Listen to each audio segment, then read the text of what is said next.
In today's video, I'm going to show you how to play Expeditions in No Man's Sky. This is a really fun and challenging game mode that will test your skills and abilities.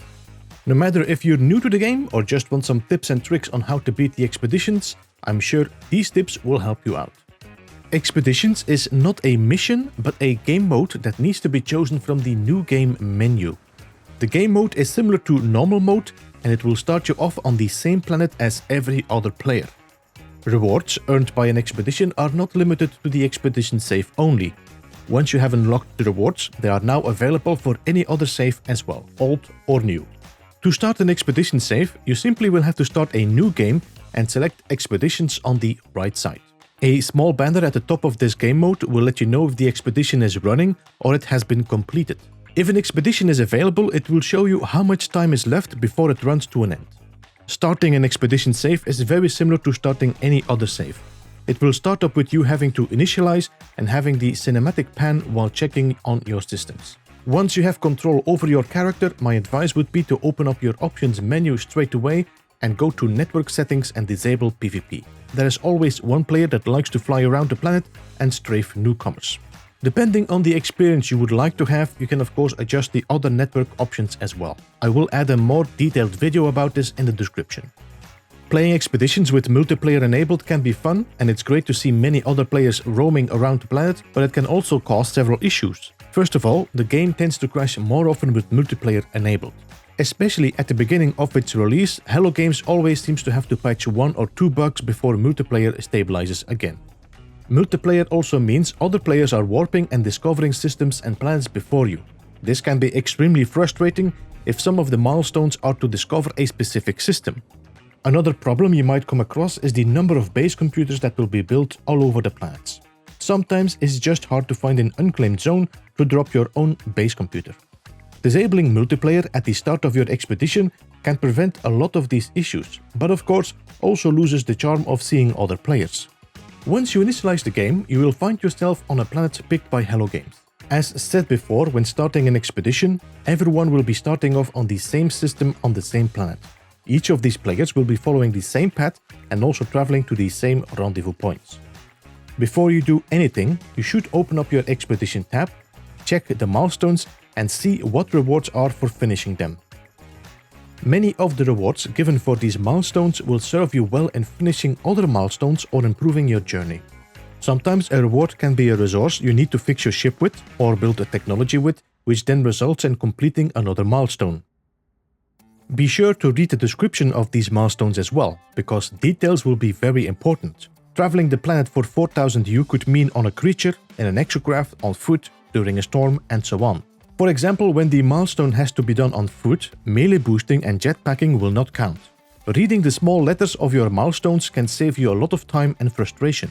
When doing a milestone, it is advised to activate it in the Expedition tab, which will give you a small summary in the bottom right corner of what to do next. You can also check your log and see if there's any more information you might need to complete certain milestones. Milestones are not linked to the phases they are found in. When a certain milestone can be found in phase 3, it does not mean that the mission only can be completed then and there, meaning that rendezvous point or system. It is possible that a milestone in phase 5 can be finished on the planet you started your expedition on. Multitasking is a smart way of playing an expedition. Many systems and planets along your journey will already have the resources or requirements to prepare or even complete other milestones. For example, one milestone asks you to collect 30 storm crystals, while another milestone needs you to survive 2500 U during an extreme storm. Both of these milestones can be completed at the same time. The expedition's journey will make you follow a path along the galaxy. This path is marked with checkpoints or rendezvous. In the beginning, your ship will not be equipped yet to make jumps between those rendezvous in one go, so you will pass by some other systems on the way. Take your time, check the systems you are at, and see if any of the milestones could be completed on one of the planets. Also take your time to visit these space stations and check the Explorers Guild for any missions there, because each expedition so far has made us gain Explorer standing. This is one of the most tedious milestones and is best to be prepared from the moment you start your expedition. In the description of this video, I will share with you another guide on how to do this the easiest way. I highly recommend you to drop and claim a base computer in each of the rendezvous systems, so it's easy for you to travel back to them. Also, visit and land in each space station so it's registered into your teleporter history. It may happen you missed out on completing a milestone on one of the rendezvous points, or perhaps you watch a guide that shares with you the location of a creature or a resource at the rendezvous point or a system nearby. Having the base computers and the space stations in your teleporter registry will make traveling back to these systems so much easier. Each milestone, phase and completed expedition has its own rewards. Be sure to claim them all.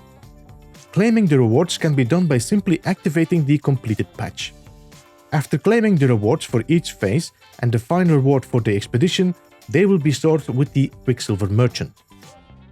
Each of these rewards can now be claimed on any save, be it old or new ones. Simply visit the Quicksilver Merchant and open Expedition Rewards. There you can find all your previously earned expedition goodies. These rewards can also be unlocked during new expeditions and can help you speeding it up, be it by claiming a better multi-tool, ship, pets and so on. If you have participated in the Twitch drops, you can also have access to these during your expedition. After completing an expedition, you can keep playing as normal, and once the set time limit has passed, it will automatically transform into a normal save. This transformation will happen the next time you start the save. There is no need to keep this expedition safe as the rewards are not linked to it, so it's safe to delete it. Every expedition has its own charm and challenges, and I hope this guide sets you on your way to get the most out of them. When a new season of expeditions gets released, I will try my best to make some dedicated guides on them. Be sure to check these videos here, as the information will give you a head start for the next expedition. As always, if you liked this video, hit that like and share it with your friends. Thank you so much for watching. This was Beeblebum. Goodbye for now.